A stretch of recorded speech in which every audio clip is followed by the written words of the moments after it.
Hansi, good afternoon class.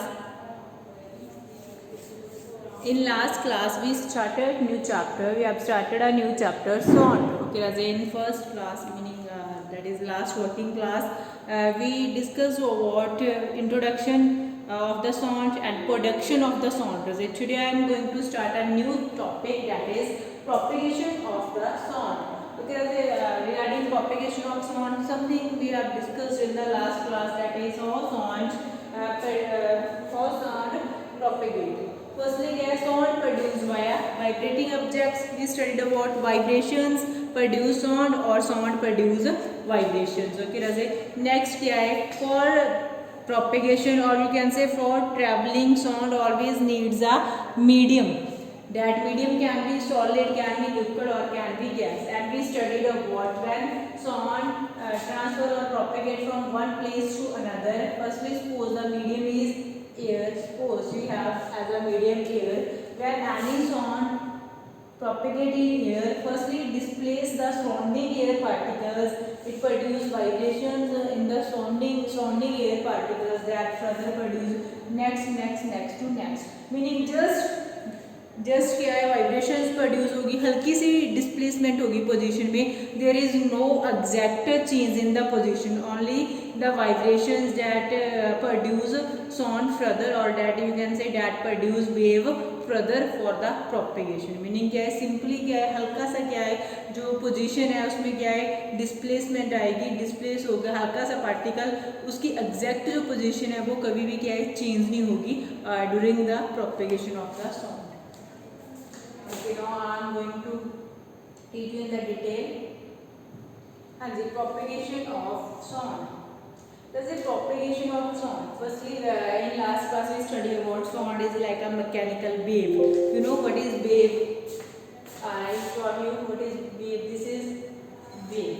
This is wave. Okay, sound wave nature we call that mechanical wave. Okay, propagation of sound through air. All sound is propagated through air. कहते हैं air is most common medium. जैसे इधर कुछ terms clear करूंगी that further will be helpful to you understand so many terms. Air is most common medium through which sound can travel. Most common medium is air through which sound can produce. I am speaking and the students who are sitting in the class listening me, that meaning the medium for the travel of sound is air. Okay, medium is air. Okay, then क्या when कहते हैं when a vibrating object moves forward, it pushes and compresses air in front of it to forming a region of high pressure. When any sound wave starts moving forward आगे को move हो रही है, it presses के press करेगी, push करेगी किस चीज को, जो एयर है इसके इन फ्रंट में, उसके सामने वाली एयर है उसके पार्टिकल्स को जैसे ही ये पुश करेगी तो वहां पे रहते क्या है, उन्हें पुश करके कंप्रेस करेगी तो वहां पे क्या है एक हाई हमारे पास प्रेशर हो जाता है. किसी चीज को क्या है मैं पुश कर रही हूँ तो आगे क्या है उसे कंप्रेस कर रही हूँ आगे की ओर, तो वहां पे प्रेशर क्या हो जाएगा, हाई प्रेशर हो जाएगा. उस एरिया को हम क्या बोलते हैं, कंप्रेशन. क्या बोलते हैं, compression. Capital C. What is compression? when air moves forward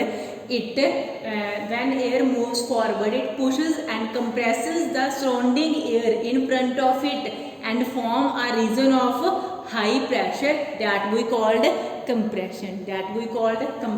Meaning capital C.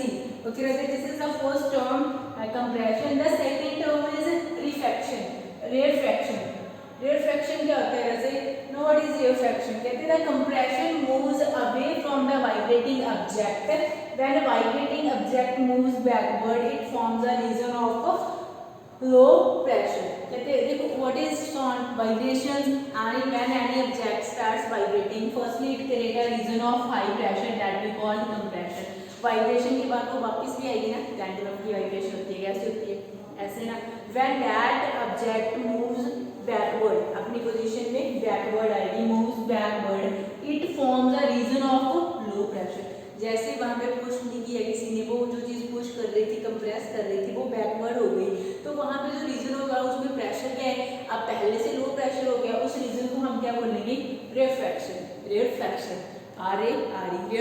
Okay, जैसे 2 टर्म्स हमने कर ली, compression and rarefaction. Capital C and capital R.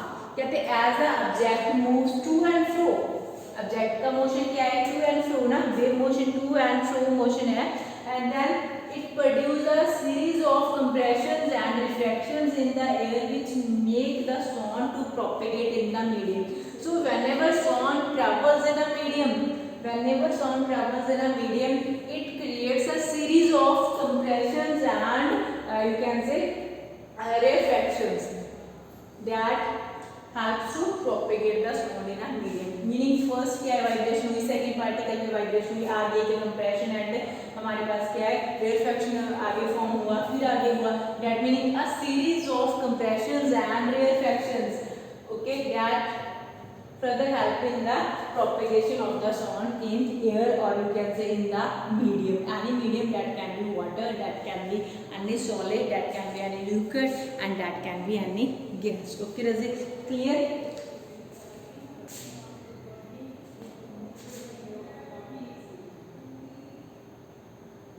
And the next was it one thing, sound always needs a medium to travel. Sound never travel in a vacuum, meaning जहाँ पे air है, जहाँ पे कोई भी मीडियम प्रेजेंट नहीं होगा, sound cannot travel without a medium. Sound always needs a medium to travel. Sound always needs a medium to travel. So sound always क्या चाहिए, sound को travel करने के लिए medium. How we prove it कि sound always needs a medium? For that we will do a activity, or you can say you can also do you can also watch this activity. I will send you link, YouTube link. Okay, so firstly I want to explain that activity. And see, we have electric bell, any clock, electric clock होता है ना, जिस पे alarm वगैरह लगा सकते हैं, वो आपने क्या air tight, air tight jar, meaning जिसमें एयर ना हो, उसके नीचे हमने क्या एक एयर वैक्यूम लगा दिया, वैक्यूम पंप लगा दिया, जार के नीचे हमने वैक्यूम पंप फिट कर दिया. अगर आपने नहीं भी किया तो हमने वैसे सिंपली एक एयर, आपने सिंपल घर पे क्या कोई एयर टाइट कंटेनर होगा ना, उसमें आपने क्लॉक को रख दिया एयर टाइट कंटेनर में.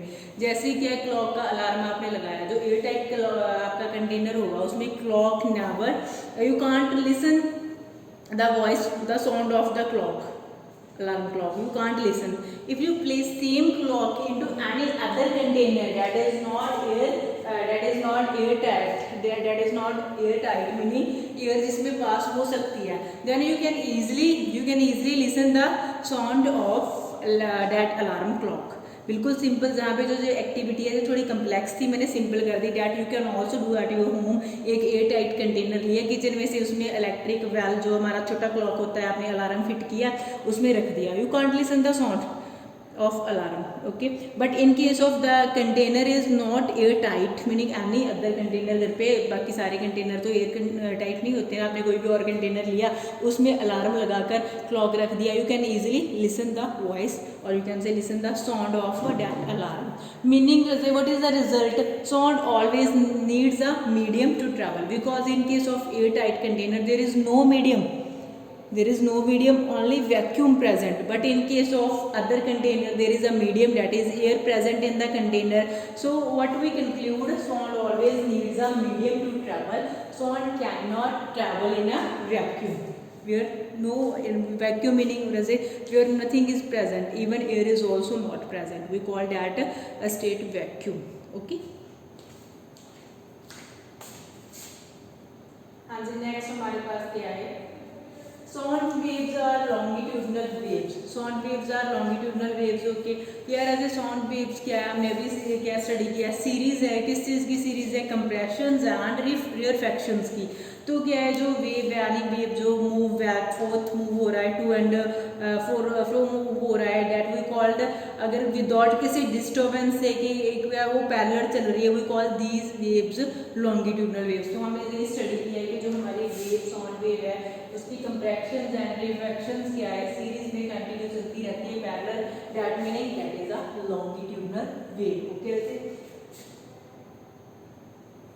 हाँ जी, नेक्स्ट क्या है, हमारे पास नेक्स्ट आ जाता है characteristics of sound wave. This is very important topic. आज क्या है इसके कुछ क्या है जनरल टर्म्स क्लियर करूँगी मैं, किससे क्या बोलते हैं, so that you can easily understand the further characters of sound wave. Okay रजे, firstly sound wave can be describe by its frequency, amplitude and speed. तीनों आपको न्यू न्यू वर्ड लग रहे हैं। Speed you have to listen, okay, but in case of frequency and amplitude I think so maybe you still don't listen these words, I will explain. Okay, firstly sound हमारे पास क्या थी, अभी तक हमने sound का क्या क्या स्टडी किया, that is a mechanical wave form structure, okay, and that is a series of compressions and rarefactions. Okay, we know what are compressions, high pressure area, we know what are rarefactions, low pressure area. Okay, तो in case of जैसे अब एक और term use कर लिया हमने इसके साथ, क्रेस्ट एंड ट्रफ। हम एक और टर्म, साइंटिफिक टर्म जो बार बार मैं यूज करूंगी, क्रेस्ट एंड ट्रफ। क्रेस्ट क्या होता है, कहते हैं compressions are the regions of high pressure and density where the particles are crowded and are represented by the upper portion of the curve, we call that crest. जो हमारे पास compression क्या होता है, हाई प्रेशर एरिया होता है, high density area होता है, जहाँ पे पार्टिकल्स क्या है, बहुत सारे पार्टिकल्स क्या है, क्राउडेड होते हैं। तो उस एरिया को हम कहाँ पे रिप्रेजेंट करते हैं, वेव फॉर्म में, अपर पोर्शन में। तो उसे हम जो अपर पोर्शन में हम क्या है, जैसे उसे रिप्रेजेंट करते हैं और अपर वाले पोर्शन में, we call that curve crest. उस कर्व को हम क्या बोलते हैं, क्रेस्ट। तो देखिए राजे, जेड़ा जे वाला रीजन है इन्होंने क्या कहा, जो क्रेस्ट वाला रीजन है हमारे पास क्या, वही सेम कंप्रेशन वाला काम है, जहाँ पे हाई प्रेशर था, हाई डेंसिटी थी, और जो हमारे पास क्या है पार्टिकल्स थे वो बहुत क्राउडेड थे। इस एरिया को हमने जब वेव फॉर्म में रिप्रेजेंट किया, वही represented in the upper portion and we termed it as a crest. Crest clear है ना, what is crest. Okay, second क्या है, ट्रफ। ट्रफ क्या होता है, कहते हैं रेयरफैक्शंस, जो हमारे क्या थे, low pressure area and low density वाले रीजंस थे, where particles are spread out and are represent, meaning particles वहां पे स्प्रेड हुए हुए थे, we represent them by the lower portion of the curve. तो कर्व में उसका कौन सा पोर्शन दिया हमने उनको, लोअर, मीनिंग नीचे वाला पोर्शन दिया, और उनको नेम क्या दे दिया, एज ए ट्रफ। क्लियर, बिल्कुल सिंपल सी दो बातें क्लियर की है, मैं फिर से कर रही हूँ। आई हैव अ कर्व, जो मेरे पास एक कर्व है, इसके सेंटर में से मैंने ऐसे लाइन लगा दी कि जो उस तरह से अपर पोर्शन है, हाई डेंस, जो हमारे पास कंप्रेशन वाला रीजन था, high pressure high density region था, I represent that portion in the upper portion of the curve and I term it as a crest. मैंने इसे एक नेम दे दिया क्रेस्ट। ओके, क्रेस्ट के नीचे वाला जो पोर्शन था, मीनिंग जो हमारे पास रेयरफैक्शन था, वेयर लो प्रेशर है ना, particles spread and you can say low density here, I represent that portion at the lower portion of the curve and I termed it as a trough, और मैंने इसे क्या name दे दिया, trough। Clear है to terms. आपको पहले उसके लिए कंप्रेशन एंड रेयरफैक्शन मैंने इसलिए क्लियर किया था, so that you can easily understand word crest and trough. Crest and trough, crest and trough आपको क्लियर है। नेक्स्ट बात करते हैं, व्हाट इज वेवलेंथ। वेवलेंथ क्या है, the distance between the two compressions, crests, और you can say two consecutive troughs, जो एक दूसरे के साथ होते हैं। जैसे जे फर्स्ट हमारे पास क्रेस्ट आएगा, जे सेकंड, ठीक है। Suppose I have a wave, sorry I again, I have a wave, this is first and second, these are crusts now, the upper portion is crust, the lower part is trough. The distance between any two consecutive or you can say any two you near what है हमारे पास crust उनके in between जो difference है उसे हम क्या बोलेंगे, wavelength। क्या बोलेंगे रजे, wavelength। Okay, either between the crusts, either between the trough, we can also measure the नीचे वाले जो हमारे पास ट्रफ होंगे ना, उनका डिस्टेंस भी हम क्या कर सकते हैं, मेजर कर सकते हैं। ओके, तो क्या है, इस तरह से क्या है, जो वेवलेंथ क्या होती है आपके पास, distance between any two crests और you can say troughs, we call crest और ट्रफ के डिस्टेंस को हम क्या बोलते हैं, wavelength. It is represented by symbol lambda. जैसे लैम्डा, लैम्डा क्या है, एक ग्रीक वर्ड है। वेवलेंथ को हम कैसे रिप्रेजेंट करते हैं, ठीक है, एक minute, again I want to show you. Okay, simply आपने पहले क्या ऐसे किया, that is lambda, the symbol of the wavelength is lambda. Clear है, लैम्डा, ठीक है। जो ऑपोजिट वाली लग रही है ना आपको देखने में, थोड़ा इजी कर देते हैं। तो इसका नेम क्या है भाई, लैम्डा, ग्रीक नेम है रजे। अब कहूँगी मैम कैसे कैसे वर्ड्स करते हैं, अब रजे कुछ ना कुछ तो साइंस में थोड़ा सा तो होता है, वैसे लैम्डा मैथ्स में भी आप यूज़ करते होंगे आई थिंक। ओके रजे, नेक्स्ट हमारे पास क्या है, it's SI units are metre. Now what are the SI units of the wavelength. Units तो फिजिक्स में कहीं भी जाओगे इंपॉर्टेंट है, तो हमारे पास क्या है, जो ये है वेवलेंथ है, इसके एसआई यूनिट्स कौन से हैं, मीटर। कौन से रहते हैं एसआई यूनिट्स, मीटर्स। ओके, तो आई थिंक आपको इतना क्लियर हो गया कि क्रेस्ट क्या होता है, ट्रफ क्या होता है, वेवलेंथ क्या होती है, साउंड्स कैसे प्रोपेगेट करती है, और कंप्रेशंस क्या होते हैं, रिफ्रैक्शंस क्या होते हैं रजे। Okay, so next characteristics of the sound, we will study the characteristics of sound in the next class. Hope so you all understand these topics. If you face any problem Raze, you can message or call me anytime. Okay, now I am going to end the class. Thank you.